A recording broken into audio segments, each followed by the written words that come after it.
motion is this House supports affirmative action policies as a means to address historical injustices and systematic discrimination.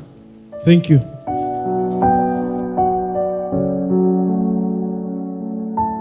I would like to first hit the nail on the head by explaining the following keywords in the motion. Meritocracy, a system of governance where people are placed in power, given jobs or authority based on their ability. My first view, it addresses historical injustice. There used to be men at work, but we must all work together to promote equality among ourselves. Leads to bad economic growth and insecurity, like for example in South Africa. If the government cannot give jobs to these women, some of them, they are going to just give birth to children that they cannot go to study. But if we promote affirmative action, all children and women can work. It creates an equal society whereby we have these marginalized groups like the lame, and we all know that some can work, but some cannot work. So this affirmative action, it helps to bring the society equal, because all the people will be favored. It provides opportunities for marginalized groups to access education, employment, and other resources.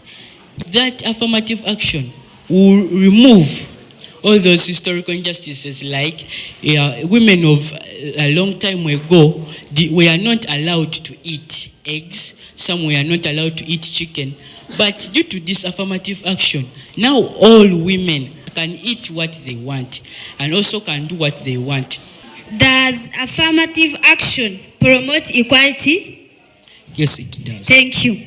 Out of the 557 seats in the parliament, how comes that less than 30 members represent the marginalized group in this?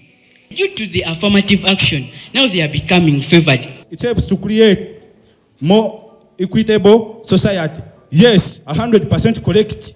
If the lady is working, even the man is working, there is a development at home, and even in the environment, in the society, there is development. There is equitable society. They are equal. So let me conclude by saying that it provides the opportunities for underrepresented groups. Yes, the LMs were not presented in the parliament, but nowadays they are presented because of the affirmative action. The girls are given 1.5 at the university. This is because the girls face a lot of challenges during their school time. They should give them the 1.5 in order to make equality in the society. Do you know that the thing we are talking about in school, the 1.5 they give to those people, that it has led to what we call illusion standards in education? It is not making the illusion of standards in education fall or go down, because they made this stand. They first, when they were making this point, the Minister of Education, they first looked at what is the outcome, what is the effect, what are the effects after doing this one, after making this 1.5. It is not breaking of the illusion of in standards of education. The affirmative action helps to promote social mobility in the society. Remember, the women are given chance to work, so this will help the community to be developed. You know that the ladies are given the downer positions, don't so? Don't talk about the downer position, because when we go in the parliament of Uganda, we see that they are like 40%. It contributes to the creating a fairer and more just society. So, in our conclusion, we believe that we successfully did something significant in this debate, so we deserve victory. Thank you. Please clap for the debaters. Just a few comments. So what are some of the historical injustices? And I think that's something we needed to hear. Things to do with the fact that in the 1960s, 80s, women were not allowed to vote, women were not allowed to have a say. And then affirmative action policies, what are the policies? Are they the 1.5 in schools? We want to hear that, right? Then what are some of the systemic discriminations? Yeah? If I'm of a certain race, color, those are some of the systemic discriminations that are happening. And then you tell us how these action policies are addressing this. And I think we didn't see much of that in the debate. So I hope that in the next round, the different speakers can bring out that out.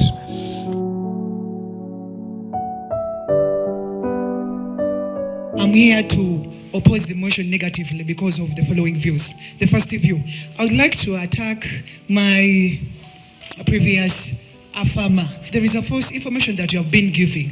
First of all, you said it helps to create more equitable society. Affirmative action, there is a way it creates us as many beings and then splits us. For example, if they are beings, they are black, they are yellow, meaning the affirmative action, we are all beings, but they get the yellow ones, they put together, they get the blue one, they put them together. Is that really equitable?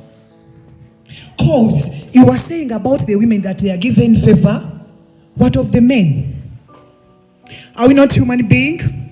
We are human being. Meaning that if you say that there is equitable, I'm not seeing any equitable there. The girls are there knowing that they have 1.5. Really, they will not study hard. Why? They already know they have 1.5 you have talked about. This is not really addressing the historical injustices. At this moment, we are talking about affirmative action. We are not talking about the beans. My first question, does that 1% favors the girls to pass on the university? Are you aware that when you give a student or when you teach a student with the example, that student gets to understand more? Is giving example a bad thing? That is the first question, the answer. Then you have talked about the 1.5. I really say that it is favoring them, but it is favoring them, showing them that they are weak. Honorable Is that equality? Honorable Muhumusa.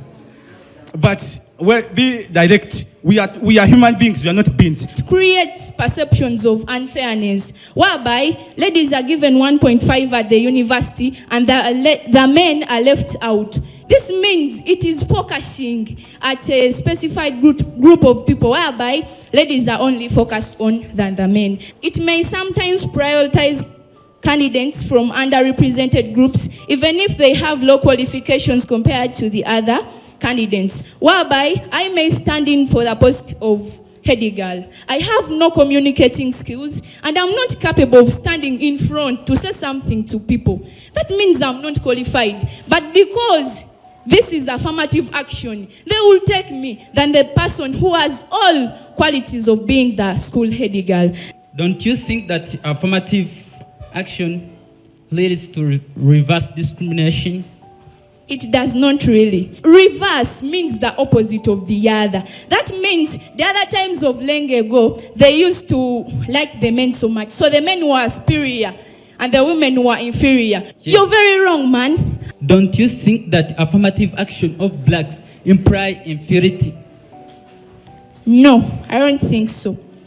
Because of affirmative action undermining the principle of meritocracy, in South Africa, the blacks are being undermined because they felt like they were being underpaid, they were being underprivileged, giving less social services than the whites.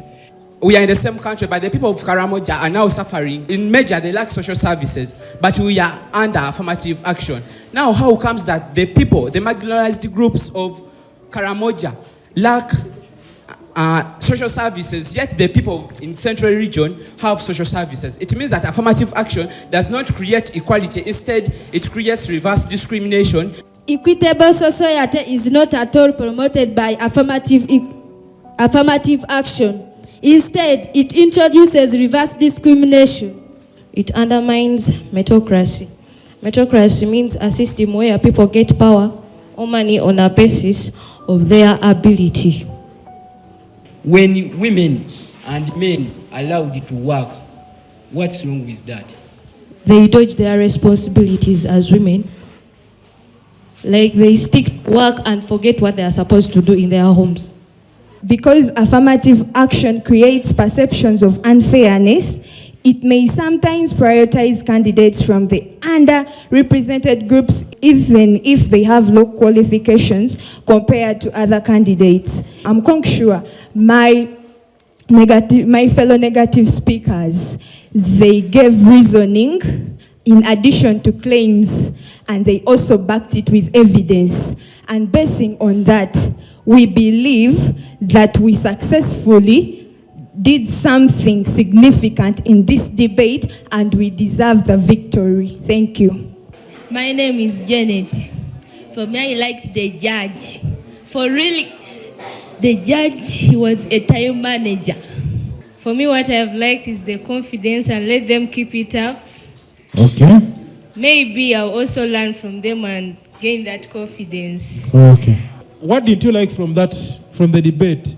Maybe the fact that we might have had some misinterpretations basing on the resolution, making some of the debaters, for example, lose morale during the debate. As in this method of debate limits chances to ask questions, whereby the first affirmative is only asked by the third negator. Okay, but then that is the rule of the debate. You can't change. If you're the first speaker, you're doing the introductory bit, you're explaining to us the points, you give us the gist. Then the second speaker, when you have cross-examination, you notice that some of the things have been touched. So you want to clarify and defend your case. And that is when you have the opportunity. So you come and talk about your points, and then you build on your case. If the other first speaker mentioned only 2 points, you build on the other 3 points, and then conclude the case.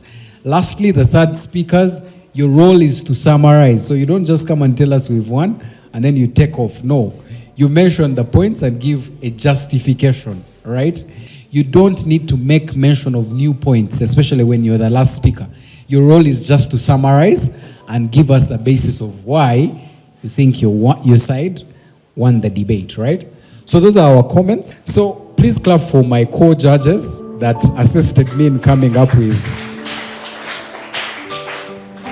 So in no particular order, these people represent St. Mary's in the finals.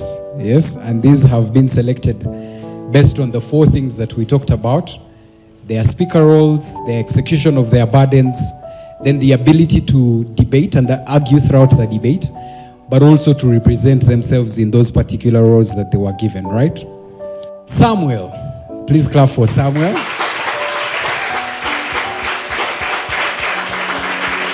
Samuel, well done, Samuel. Pasco, please clap for Pasco. Okay, you're not clapping. You know that there's one. Please clap for David. David is here. Then we'll have Trishila. Please clap for Trishila.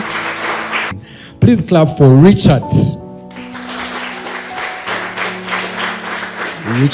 Richard will be representing. And the very last and final name is none other than Ketra.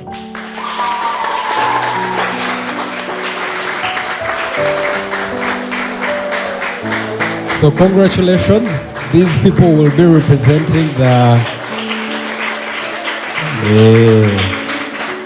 Well done.